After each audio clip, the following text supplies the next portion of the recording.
Bismillahirrahmanirrahim. Alhamdulillahi rabbil alamin. Wassalatu wassalamu ala asrafil mursalin sayyidina wa maulana Muhammad wa ala alihi wa sahbihi ajma'in. Qala rabbi israh li sadri wa yassir li amri wahlul 'uqdatam min lisani yafqahu qawli.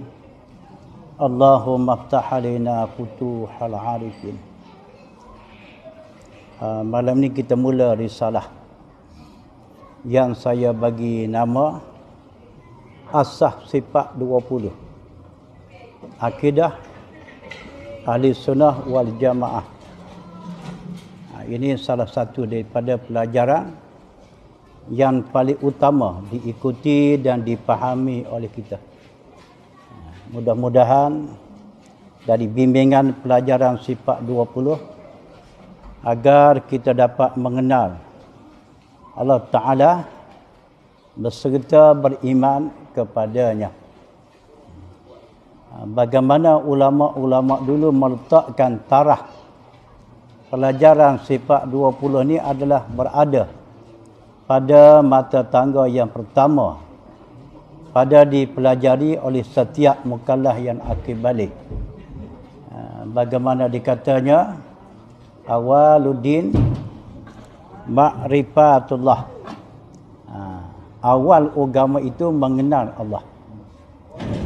Jadi cara dan aturan pada dapat kita mengenal Allah Ta'ala tak boleh pergi dah nak pakai kaedah lain.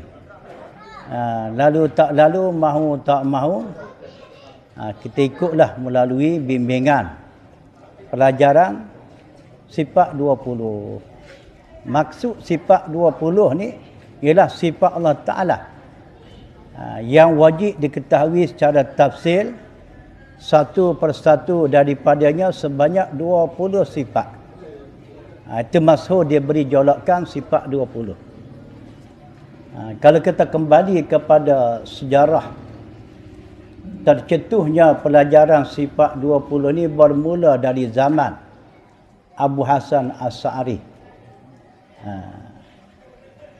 Zaman Abu Hasan Asy'ari dan juga zaman Abu Mas'ud Al-Maturidin. Maka dua orang tokoh ulama inilah yang menyusun titisan pelajaran sifat 20, iaitu Abu Hasan Asy'ari yang lahirnya di Basrah dan juga wafat di Basrah pada tahun 324 Hijrah. Dan juga disambung perjuangan Abu Hasan Asy'ari oleh muridnya iaitu Abu Mas'ud Al-Maturidin dari Samarkand, ulama Samarkand. Beliau wafat tahun 333 Hijrah. Inilah tokoh yang awal menyusun titisan pelajaran sifat 20 ataupun 13 sifat. Maka disitulah timbul diperkata oleh orang. Aliran yang didasar oleh Abu Hasan Asy'ari dipanggil aliran Asy'ariyah. Yang didasar oleh Abu Mas'ud Maturidiyah. Jadi kalau sebut kata Asy'ariyah, Maturidiyah tak lain tak bukan aliran Ahli Sunnah wal Jamaah. Aliran Ahli Sunnah wal Jamaah. Kalau kita lari daripada dasar Asy'ariyah dan juga Al-Maturidiyah, itu jadi benda lain itu. Itu bukan Ahli Sunnah, itu Ahli Punah. Bukan wal Jamaah wal Ghanah. Banyak ni Ahli Punah wal Ghanah ni. Saya tengok beberapa potongan hadis. Antara hadis yang diriwayat oleh Tirmizi dan juga hadis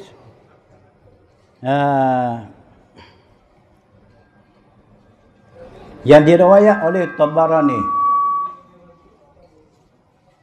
Nabi kata, tafarraqatil yahudu ala ihda wa sab'ina firqah wan nasara misla zalika wa taftariku ummati ala salasin wa sab'ina firqah. Jadi maksud hadis ni kata berpecah. Tafarraqa tu berpecah. Al-Yahudu, puak-puak Yahudi. Ala ihdani wa sab'ina firqah. Di atas 71 puak. Puak demo pun berpecah juga, bukan puak kita ya. Berpecah kaum Yahudi 72. Wan Nasara dan Nasara Kristian misla zalika. Semacam bagaimana Yahudi juga 71 juga. Wa tabtariku ummati dan berpecah umat aku ala salasin wa sab'ina firqatan. Di atas 73 puak. Jadi banyak kita dengan dia. Dari banyak tu lah macam-macam kerana fahaman, adegan pembawaan, macam-macam lagu lah. Walaupun kononnya sama beriman kepada Al-Quran dan Al-Hadis, kiblat yang sama, buah fikiran tak sama, fahaman tak sama. Pada dasarnya kita orang Islam, manakala kiblat tu satu, Al-Quran tu satu, hadis tu satu, fikiran pun jadi satu lah.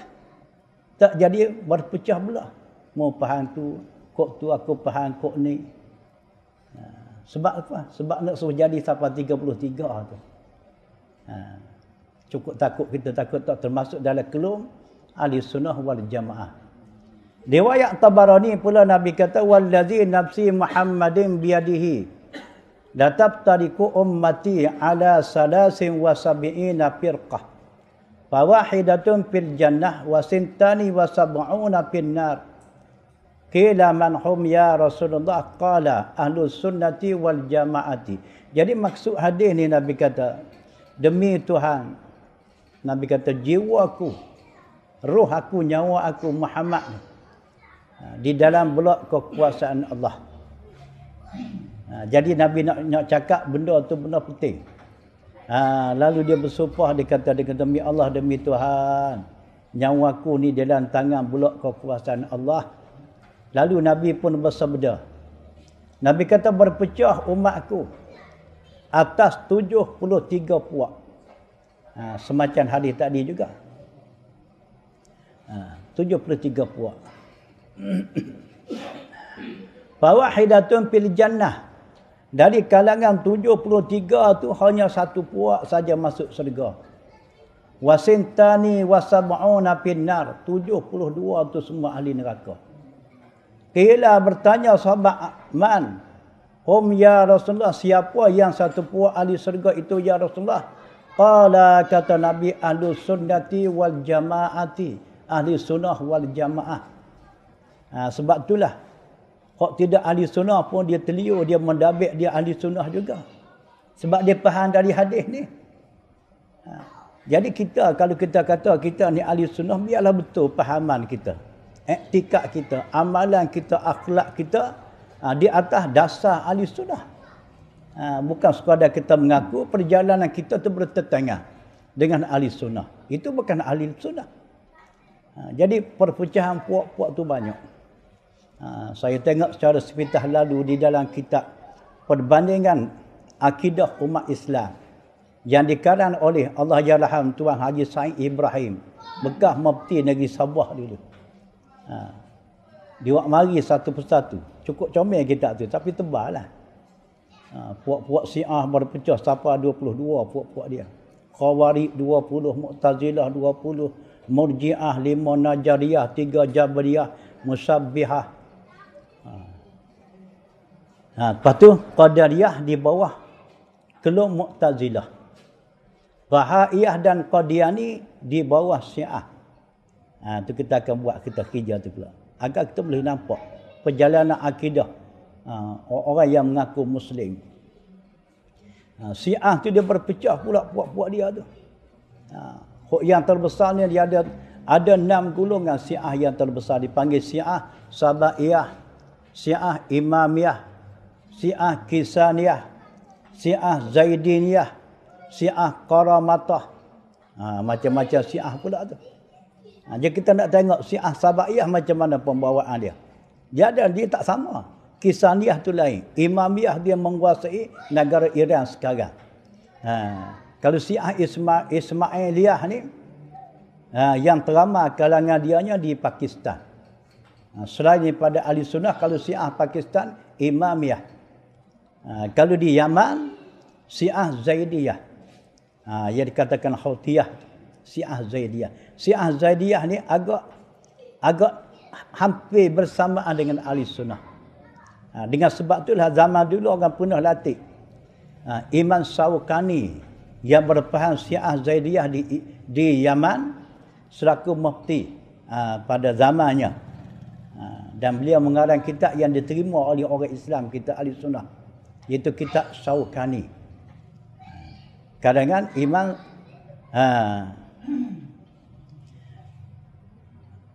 kitab yang dia Imam Shawkani, kitab yang bernama Nailul Awtar. Imam Shawkani, kitab bernama Nailul Awtar. Syiah Zaidiyah ni dia tidak mengkafir para sahabat. Tidak bagaimana Syiah yang lain. Hanya dia akui para sahabat Nabi hanya Sayyidina Ali seorang aja. Yang lain semua ditolak. Bekas setakat ditolak dia mengkafir pula. Sebab tu kita tak boleh terima dia tak dah. Tengok. Dalam risalah saya rekah-rekah ni sebenarnya saya jadikan teks pengajian untuk budak-budak pelajar di rumah saya. Di samping tu saya baca juga kat luar pun kita nak mengulang kaji kembali bagaimana pelajaran kita sudah berlalu dari kitab-kitab yang lebih detail lagi huraiannya. Kita buka muka surat 2 selalu.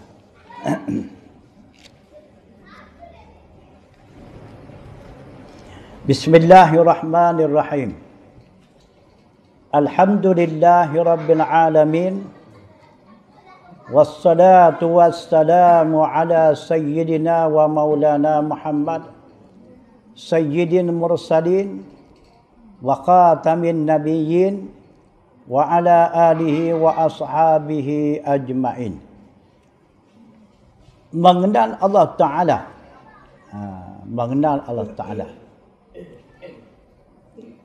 Mengenal tu melengkapi padanya 3 perkara.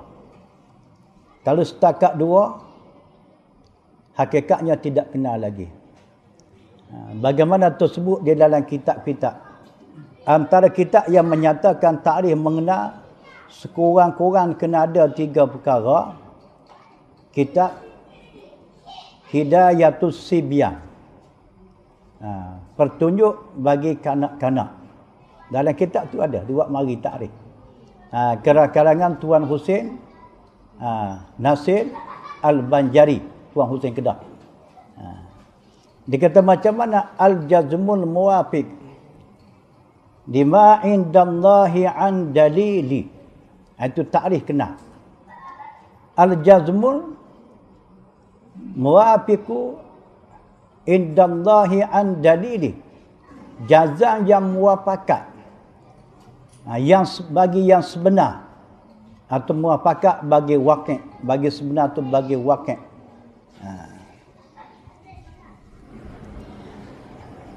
Al-jazmul muwafiqu lima indallahi an dalili, disertakan dengan dalil.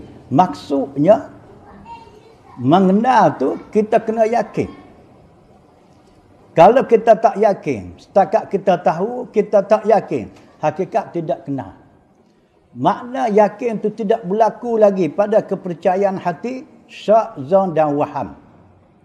Kalau masih lagi timbul syak, timbul waham terhadap perkara yang kita tahu tu, ataupun timbul zon, hakikat tidak yakin.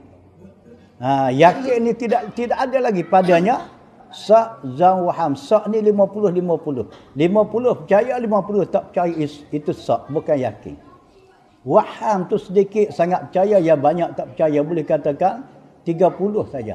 70 tu tak percaya. Itu waham. Itu bukan yakin. Zan tu peratus percaya tu dah banyak, tapi saki baki tak percaya masih ada lagi. Itu dipanggil zan. Hakikat tidak yakin lagi. Yakin ni melekat di hati. Tak timbul lagi. Saki baki tak percaya. Itu baru satu takrif kenal. Jadi kita nak kenal Tuhan, biar hasil hati kita tu yakin kepada mana-mana sifat Tuhan yang kita tahu. Jadi bagaimana kita nak hasilnya yakin? Tak ada. Yang kedua, muafakat bagi wakil. Jadi pelajaran takrif sifat Tuhan yang kita kenal tadi, yang kita tahu tadi, sejajar dengan aliran ahli sunnah wal jamaah. Bukan Mu'tazilah, bukan Jabariyah, bukan Musabbihah, bukan Mujassimah, bukan yang lain daripada ahli sunnah. Di situlah. Agar tidak terkalih fahaman kita terhadap mana-mana sifat Tuhan daripada aliran ahli sunnah wal jamaah, rujuklah kita. Belajarlah kita pada mana-mana kitab tauhid karangan ulama ahli sunnah. Wa imma kita arak, sekurang-kurangnya kita jawi. Kitab Jawi seperti kitab yang masuk Durus Sami karangan Syekh Daud Bertani, Aqidatun Najin karangan Tuan Minal Al-Fatani Zainal Abidin, Faridatul Faraid Tuan Ahmad Bertani, Risalah Tauhid Ustaz Abdul Ghani Yahya Johor Bahru umpama, Bakuratul Amani pada Bertani nak. Tak lagi lah fahaman kita tu. Kalau kita kata kitab yang kita tak tahu latar belakang pengarang, dinamanya kita akidah ahli sunnah kenanya, itu kena cumak juga. Kita takut-takutnya dipetik, dicedak, diterjemah daripada kitab karangan orang berpahaman lain daripada ahli sunnah. Walaupun asal kitab tu kitab Arab sekalipun, sekarang dah banyak anak-anak Melayu kita yang menguasai bahasa Arab diterjemah dari Arab ke Melayu. Tapi sayang dan malangnya sekali kita dijadikan oleh orang berpahaman salafin. Pahaman salafin ni pahaman Wahabi lah. Dan ni orang tak panggil Wahabi dah. Dia panggil salafin. Walau salah tu jauh. Bukan pahaman Ibn Taymiyah tu bukan orang di zaman salah. Zaman salah tu zaman 300 tahun kemari. Dari Nabi itu kita akan bahas semula hak tu. Agak kita tak keliru. Dari perkataan salah yang ditunjuk oleh Ibn Taymiyah, Ibn Qayyim, murid pada Ibn Taymiyah, Muhammad Abdul Wahab, pengasas gerakan Wahabi dan sebagainya. Yang ketiga, makna kenal selain daripada kita tu yakin. Sekurang-kurang kita yakin pada mana-mana sifat Tuhan berada di mata tangga ilmu yakin. Okey dah. Beres dah. Biarlah tidak ainul yakin, hakul yakin tu payah tu. Kena tinggi sauh pula. Sekurang-kurangnya ilmu yakin. Makna ilmu yakin tu kita yakin dengan ilmu yang betul tadi. Tak boleh tahan kita ni main yakin dulu. Yakin, kenal tidak? Sudah. Tak kalau pelik tu dah. Yang ketiga mesti diadakan dalil. Dalili daripada dalil. Satu sifat, satu dalil, dua sifat, dua dalil, 20 sifat, 20 dalil. Dikenaki pada kata dalil tadi, dalil akal. Dalil akal. Lepas tu kita nak mengemahkan lagi dalil akal, mari pula dalil nakal.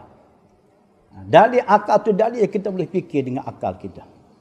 Agar kita boleh yakin pada mana-mana sifat Tuhan. Dalil nakal tu dalil yang Tuhan sendiri bukti dalam Quran yang pada bahawa dia bersifat dengan sifat sekian. Dia semak dua dalil. Akan membuahlah hasil daripadanya yakin. Yakin setelah disemak dengan dalil itu dipanggil ilmu yakin. Tak apa dah. Iman orang ahli ilmu yakin ni tak dipetikkan lagi oleh ulama. Iman yang masih lagi dipetikkan oleh ulama, iman taklid. Iman taklid. Iman taklid ni iman mana-mana sifat Tuhan tanpa dalil. Hanya dia percaya sekadar mengikut cakap orang. Orang kata Tuhan ada, dia pun percayalah Tuhan ada. Orang minta dalil. Di mana dalil tanda bukti Tuhan tu ada? Mati akal. Tak boleh nak hunjuk dalil. Iman sebegitu namanya iman taklid, iman mengikut cakap orang semata. Iman taklid ni ada dua pula. Taklid jazmi, taklid yang tidak jazmi pula dah. Hak kita bincang semula dah. Adab mengaji dia begitulah. Kita mula masuk. Kita nak kenal sifat yang wajib bagi Allah. Sifat yang pertama. Mengenal Allah Ta'ala. Wajib ke atas setiap mukallaf. Kalau sebut kata mukallaf ni, tak lain tak bukan, hanya manusia dan jin sahaja. Walaupun makhluk lain daripada manusia jin, dia tak panggil mukallaf. Jadi ditekankan kita pada kenal Tuhan dan juga kepada jin. Bukan kata manusia, jin pun kena belajar tauhid ni. Berapa persen yang jin masuk kelas tak tahulah. Sementara kita nak raka jin manusia pun. Surah kita malam ni sebegini rupa sempit pun tak pernah dah. Buat surah besar kadang-kadang takut banyak tiang dengan orang nak masuk kelas dah. Dia sembahyang tu ramai sampai tanya mengaji dia lari habis tinggal tiang. Betapa berjuruhnya mu anak dia lah. Kita tak tahu apa. Dia bahasa dah dia mengaku Islam tu dah okey dah. Dah mantap dah akidah dia. Walau Tuhan pun tak kenal lagi. Wajib ke atas setiap mukallaf mengenal Allah. Wajib tu kenal Tuhan. Iaitu mengetahui makna kata mengenal Allah tu, mengetahui sifat-sifat yang wajib bagi Allah Ta'ala secara ijmal dan tafsil. Wajib setiap mukallaf kenal Tuhan. Makna kata kenal Tuhan tu kena kenal di mana sifat yang wajib bagi Tuhan secara umum dan secara detail. Diserta dengan dalil-dalil akal walau secara ijmal. Pada didirikan dalil mana-mana sifat sekurang-kurangnya dalil secara ijmal pun tak apa dah. Biarlah tak sampai di peringkat tafsir tu payah dah. Sekurang-kurang biar ada dalil. Walaupun dalil yang pendek, yang umum, tak apa dah. Demikian juga atas pada kata wajib setiap mukallaf tadi. Mengetahui sifat yang mustahil atas Allah. Secara ijma' dan tafsir selaku lawan bagi sifat yang wajib. Jadi, lenggok kita tauhid ni tak lagi. Kita nak body fight dah. Tak lagi. Kena pakai cara lama juga tak boleh. Ada seorang pesara UKM, dia tengok dia salah saya, tapi baguslah dia tu. Dia kata tak boleh ubah surah. Saya tak berani. Takutnya lari timing dia.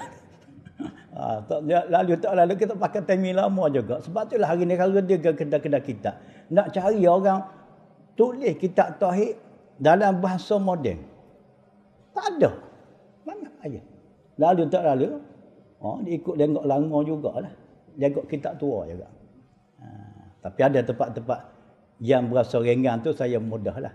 Yang tempat berat tak boleh nak mudah tak kekal pakai ayat dia juga. Macam mana dah? Bukan sengaja nak memayah. Maka sifat yang wajib bagi Allah yang diwajib mengetahui secara tafsir itu 20 sifat. Hak ni payah ni. Kalau kita kata nak tahu sifat yang wajib bagi Allah secara ijma', malam ni boleh galah dah lah. Boleh selalu malam ni. Macam mana? Mana-mana sifat yang layak bagi Allah Ta'ala itu adalah sifat yang wajib bagi Allah. Mana-mana sifat yang tidak layak, tidak patut bagi Allah, itu adalah sifat yang mustahil atau Allah, bukan sifat Allah. Tahu secara gitu dipanggil secara ijmal. Itu pun wajib. Wajib. Secara sekaligus kita kena faham gitu. Kena yakin gitu. Namun kita nak hitung kira satu persatu daripadanya. Sifat yang wajib bagi Allah yang mustahil tak terhitung. Cuma secara borang kita beriktikad gitu. Kita faham sekitar iktikad gitu. Itu wajib. Itu dipanggil secara ijmal. Secara tafsir, secara detail, yang masyhurnya sebanyak 20 sifat. wajib diketahui satu persatu daripadanya. Kita masuk. Pertama, wujud. Sifat yang wajib bagi Allah, diwajib ketahui oleh kita. Satu daripadanya dari 20 sifat ialah wujud. Tuhan bersifat wujud. Arab kata wujud, orang Melayu kata ada. Makna wujud tu, Tuhan tu ada. Di sini perlu pada huraian. Kalau kita faham sekadar balik bahasa, Tuhan bersifat wujud, artinya ada. Yakni Tuhan tu ada, tak cukup. Faham sekadar tu tak cukup, tak lengkap. Tak cukup macam mana? Kalau orang teruk kita, orang tanya lagi. Ada Tuhan tu, ada dan apa? Dia pakai mati-mati akal, setakat ada Tuhan lah. Tak cukup, awak jawab ada Tuhan tu. Makna kata wujud ada Tuhan, ada dan apa? Sebab Tuhan ni, zat dia pun ada, sifat dia pun ada, apa dia, perbuatan dia pun ada. Tuhan ada berbuat sesuatu. Tuhan ada mempunyai zat, mempunyai diri, ada mempunyai sifat, ada dan mana? Lemahlah tu dah, lemah tak ada agak lagi dah. Kalau dia kata ada belakalah, sebab Tuhan tu ada kan? Zat Tuhan pun ada, sifat Tuhan pun ada, perbuatan Tuhan, itu makna kata wujud. Tak betul. Fahaman lagu tu tak betul. Tidak serasi, tidak kena pada sasaran, dikandung oleh sifat wujud. Sifat wujud dia naknya dia fokus pada kata ada Tuhan di sini, ada tentang zat, tentang diri dia. Setakat tu, tak lebih daripada tu. Diri Tuhan tu ada. Tak lebih pada tu. Manakala diri Tuhan tu ada, secara automatik lah yang lain tu pun ada lah. Mula kena duduk situ makna wujud, maksud wujud kepada ada diri Tuhan. Dikala diri Tuhan tu ada, automatik lah sifat Tuhan tu pun ada. Perbuat Tuhan pun ada lah sebab diri Tuhan tu ada. Kalau kita kata ada Tuhan, ada tentang sifat, tidak kena mengena dengan zat, itu salah. Ada tentang perbuatan Tuhan, tidak kena mengena dengan adanya zat Tuhan, tak betul. Salah, tak betul sama. Macam mana timbul-timbul ada sifat, diri punya sifat tu tidak ada. Macam mana timbul-timbul ada perbuatan, yang ampunya perbuatan tu tidak ada, zat yang berbuat tu tidak ada. Tak logik, akal tak boleh terima dah. Boleh nampak kata. Agak boleh pergi dah. Dia sebab itulah ulama dulu diletakkan angka bilangan sifat wujud ni yang paling awal daripada sifat-sifat yang lain. Kerana sifat wujud ni sifat yang nak menyatakan diri Tuhan tu ada. Dia kalau ada diri, secara tak langsung lah, sifat pun ada lah, perbuatan pun ada lah. Ini kalau kita kata wujud, ada Tuhan, ada tentang sifat Tuhan, ada tentang perbuatan diri Tuhan, tak tahulah ada kata ada. Tak betul macam mana? Abdullah tu tinggi 5 kaki. Orangnya 5 kaki tinggi. Namanya Abdullah. Lepas tu mana tubuh dia? Zat dia, diri dia? Tak ada. Ada sifat. Ini perbuatan Abdullah. Mana Abdullah? Abdullah tak ada. Itu macam mana? Faham kata? Gitulah. Ada pula yang melawak seorang tukang penceramah. Dia buat lawak dalam ceramah. Bukan kuliah, dalam ceramah. Dia kata mengaji cara lama ni, kadang-kadang mau meningkan anak murid. Lepas tu dia kata ada satu masa, dia mengajar sifat 20 cara lama kepada anak murid tu. Anak murid bergemah belaka. Dia pun katalah wujud artinya ada. Anak murid pun katalah wujud artinya ada. Maksud ada tu dikata ada Tuhan. Lawannya tiada. Anak murid pun kata lawannya tiada. Lepas tu anak murid balik ke rumah pakat pening kepala. Ustaz kita tadi mengajar Tuhan ni ada. Lepas tu lawan-lawan tak ada. Suku anak murid. Allah Rabbi, dia pun menghinakan ilmu. Lepas tu dah sekarang dia keluar daripada gerakan Islam. Saya malah sebut nama lah, gagal sedikit dalam kepala. Ada buat rakaman. Jangan main-main. Dia melawak tak kena. Seolah dia melekehkan ilmu ulama dulu. Ilmu ni ilmu yang disusun oleh ulama. Allahu Rabbi dah. Cuma kita zaman kita ambil faham secara sepintas selalu, kita tak faham dah hala tuju dia tu. Tuhan bersifat wujud, artinya ada, dikehendaki ada. Tuhan ada tentang diri Tuhan, ada zat Tuhan. Di bab itulah dia panggil wujud ni sifat nafsi ataupun sifat zati. Sifat nafsi itu sifat ia bahasa pada diri. Sifat zati sifat dibahasakan pada zat. Artinya ada zat Allah Ta'ala. Kita fokus kepada wujud. Dikehendaki ada tu, diri Tuhan tu ada. Zat Tuhan tu ada. Dengan tiada dikerana. Dengan apa suatu keadaan ada diri Tuhan tu. Ada zat Tuhan tu. Ada tidak dikerana dengan apa suatu. Yakni ada Allah Ta'ala tu bersendiri. Manakala tidak dikerana ada Tuhan tu bersendiri. Adapun ada makhluk ni ada dikerana. Bukan ada bersendiri. Kerana Tuhanlah yang mengada. Namun dengan sendiri makhluk tak dapat ada. Ada pun Tuhan tidak. Tuhan ada bersendiri. Ada tidak dikerana dengan apa suatu. Cukup. Duk main mampu setakat Tuhan tu ada. Tak sampai peringkat tu, berat jugalah nah. Takutnya bagi terlukis dalam kepala. Ada Tuhan dia berkerana. Kerana ada sesuatu yang mengada. Habis out. Satu saja terkelih faham kita terhadap mana-mana sifat Tuhan. Likut habis dah. Islam kita dah musnah habis. Sebab itulah dikatakan pelajaran sifat 20 ni. Betapa boleh katakan seolah-olah lah. Telur di hujung tanduk. Silap sikit pun sudah jatuh. Begitulah. Betul orang tu dia cuma sangat.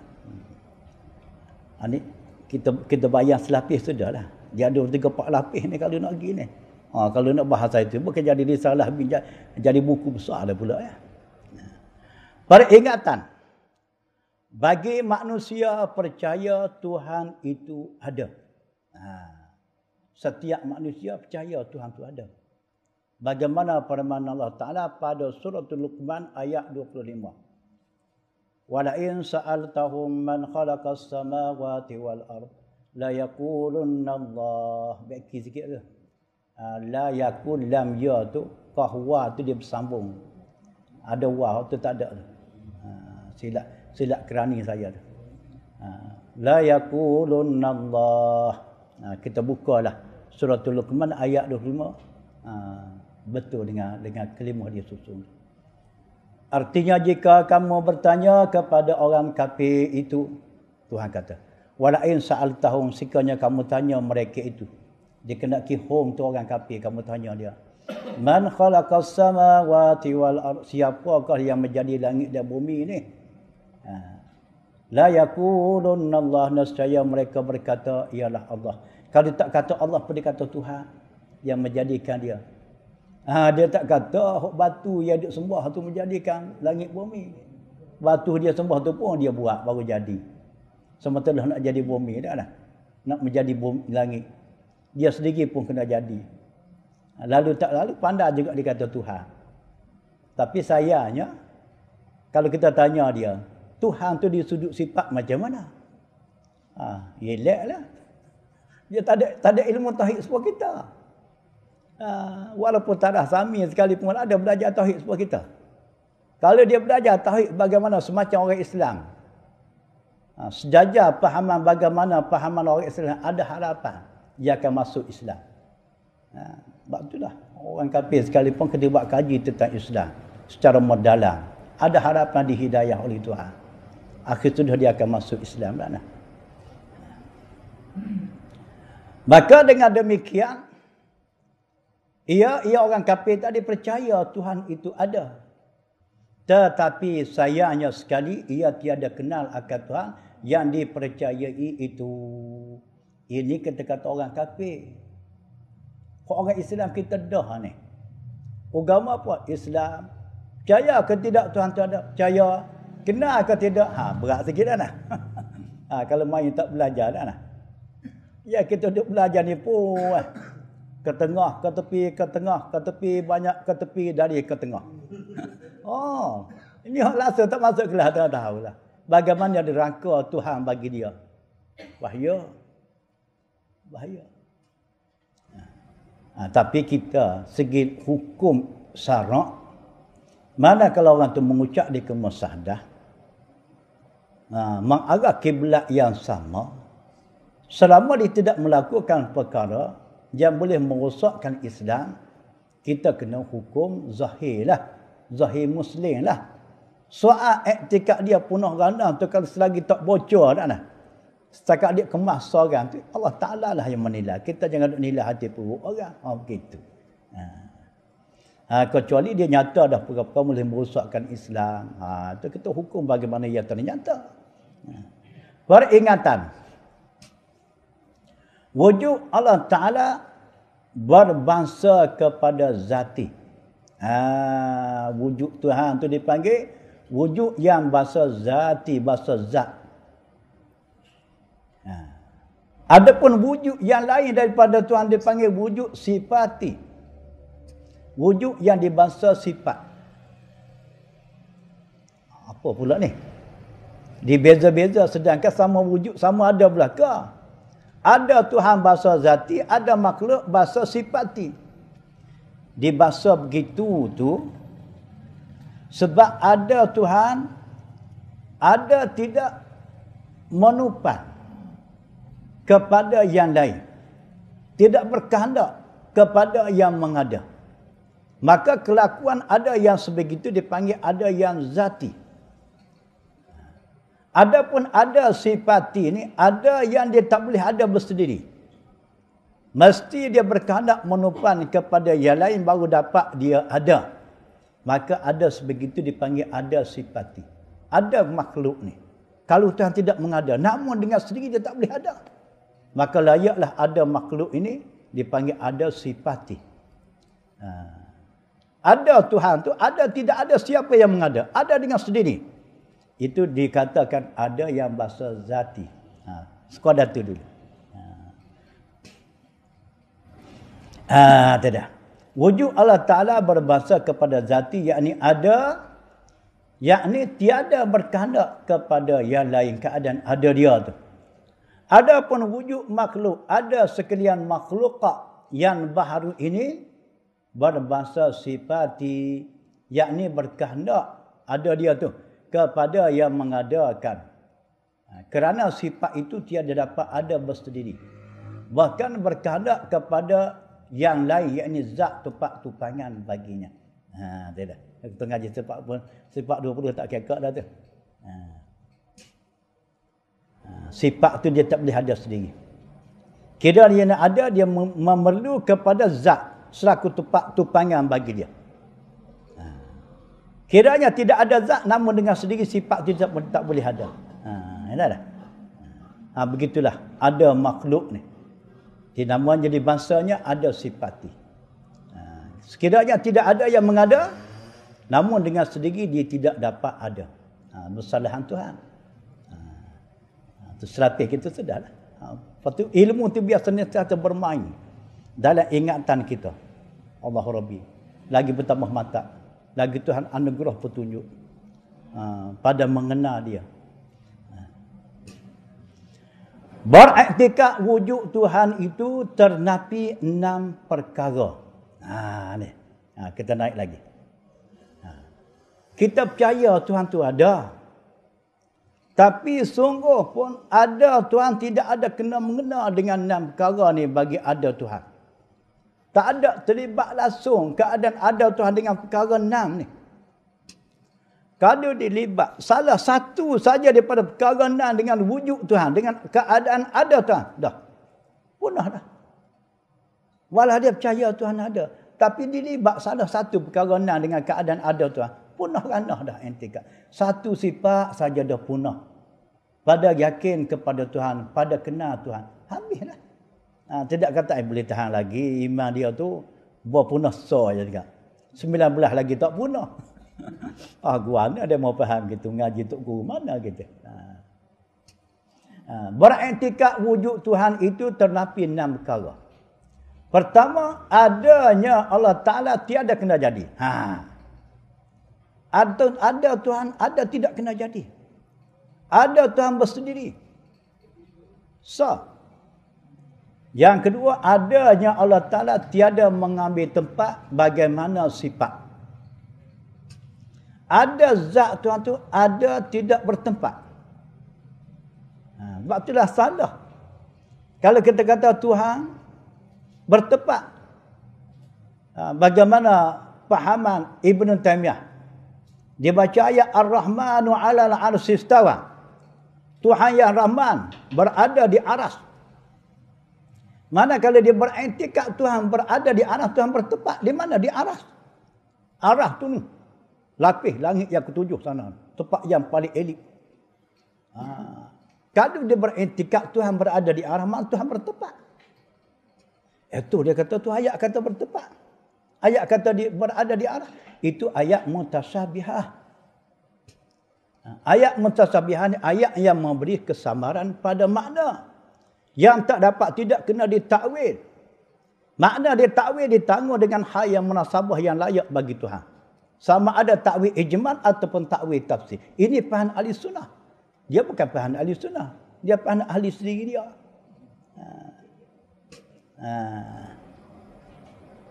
Kena cuma. Yang ketiga, adanya Allah Ta'ala tiada menerima mana-mana pihak bagaimana ada yang makhluk yang baharu. Jangan Tuhan kata dikatakan Tuhan tu ada berpihak. Walaupun arah tu di atas. Kita jangan beriktikad Tuhan duduk di atas. Ada pula hadis mutasabihah. Nabi kata setiap malam suluh sepertiga malam.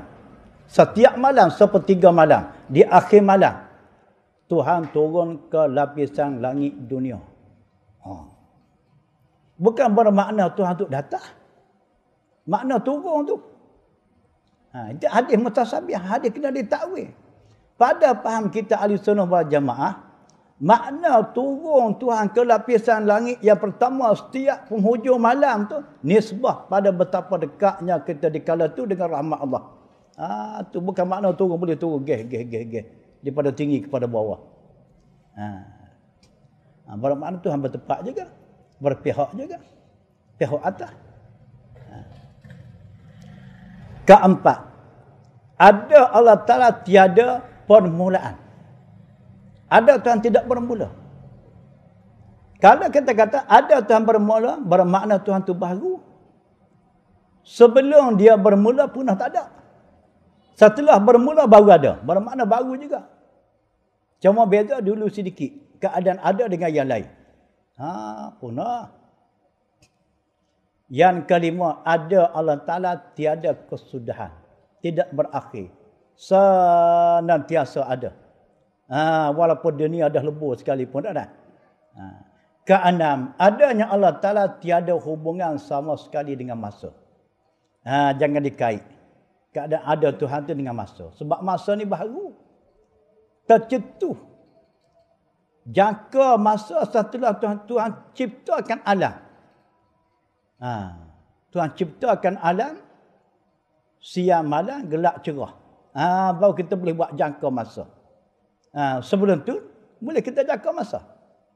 Sebelum wujudnya gelap cerah, wujudnya mentari bulan bintang, makna masa tu benda baru. Dari situ tak boleh dilibat keadaan masa tu dengan Tuhan. Ni ada pula dibuat persoalan, makna dulu Tuhan dengan masa. La ilaha illallah, orang tu tak mati lagi. Duduk di kampung baru. Dia tak tanya sendiri, dia pakai orang tengah. Saya tak jawab. Sebab saya nak dia mari sendiri jumpa saya. Mai posmen tak jalan kata benda begini ni. Mari jumpa sendiri. Kita jumpa bincang empat mata. Bukan nak cari pasal dia. Tak mari dia.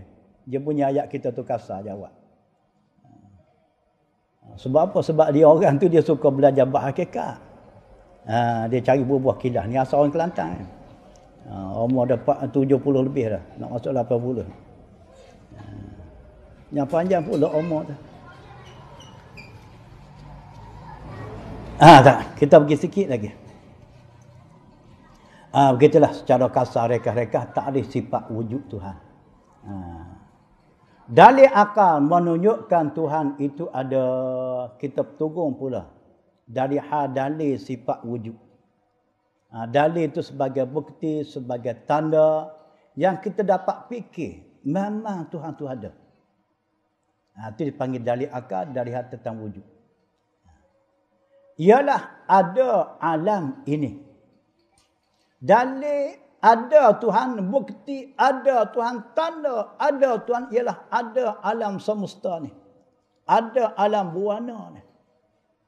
Sekadar tu saja kita dapat buktikan dalil tentang wujud Tuhan. Dalil ada Tuhan dipanggil dalil secara ijma'. Tak apa dah. Beres dah. Sah dah iman kita. Orang tak panggil iman taklid lagi dah. Iman taklid ni kita tanya dia, percaya ke tidak Tuhan tu ada? Saya percaya. Betul? Betul. Apa tanda ada Tuhan? Tak tahu. Tak tahu. Itu iman taklid. Kita ni, kita beriman kepada mana-mana sifat Tuhan, kita dapat kemukakan dalil. Kiranya orang tanya dari dalil. Dalil ada Tuhan, ada alam ini. Tapi tak puas hatilah. Sekadar tu saja kita dapat kemuka dalil. Soal. Mengapa dari alam ini menjadi dalil adanya Tuhan? Orang cuba geletik kita lagi. Orang jek lagi kita.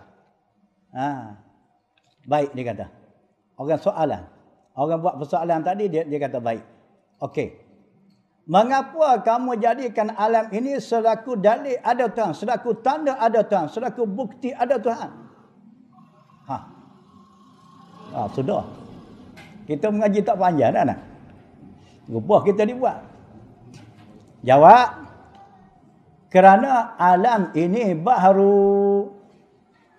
Sebab saya jadikan alam ini selaku tanda adanya Tuhan kerana alam ini baharu.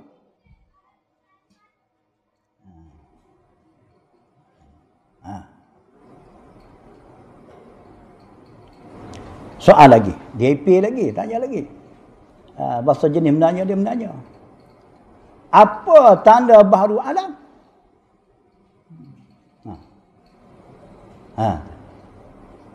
Ataupun seeloknya dia tanya gini lagi. Orang bertanya pun biar pandai juga.